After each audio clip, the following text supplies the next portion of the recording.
makaila sa Dios nga iyang gialagaran. Pareha ra gyapon sa una, tanawa ang mga tao sa kalibutan.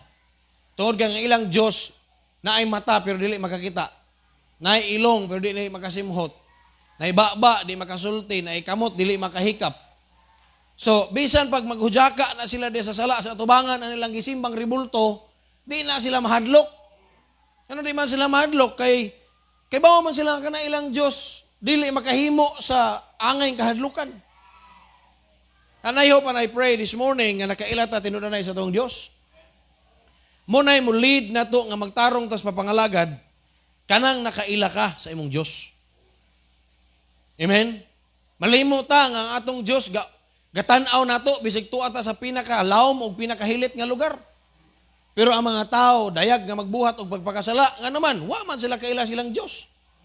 Pero kung kaila ka sa imong Dios, dili ka makaakos pagbuhat sa mga butang nga supak sa iyang kabubuton kay nahibalo ka nga bisag walay tao nga gatan-aw nimo na ay Dios gatan-aw nimo.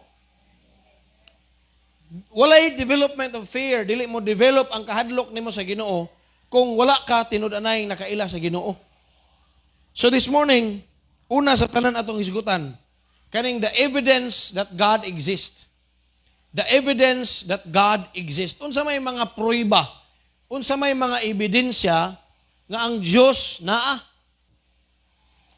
Unsa may mga ebidensya nga ang Dios nag-exist.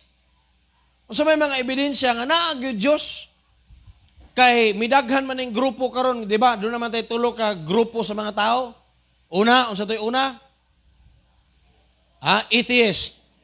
Ang mga atheist, dili mo tuo nga dunay Dios. Unya, nagkadaghan ni sila ron. Nya kanira ba mga grupuha, mga bright ni, kasagaran ni nga grupuha, naa sa science, naa sa biology, naa sa science field. Nag-eskwela og science, sa dihang na-discover nila ang science, because science is evidence. Supposed to be, ang evidence mo point to the Creator, to God. Pero nahitabo, the more they discovered science, the more they reject the idea of God. Nahimo mga atheist, unya mga bright ni sila. If you listen to them, kuyaw kaayog mga baruganan, kuyaw kaayog mga prinsipyo, pero dili na sila motuog Dios. Pero dili na bag-o kay sa Roma Kapitulo 1 gisulti na madaan ni Pablo. Nga sila nakakita sa binuhatan ug nakaila sa Dios, wala na sila moila sa Dios. When you study anatomy, giunsa ta pag-arrange sa Ginoo. When you study biology, kung giunsa ta pagplastar sa Ginoo kining life nato kinitong lawas. Amazing, ma-amaze ka, grabihan, no? Pero the more silang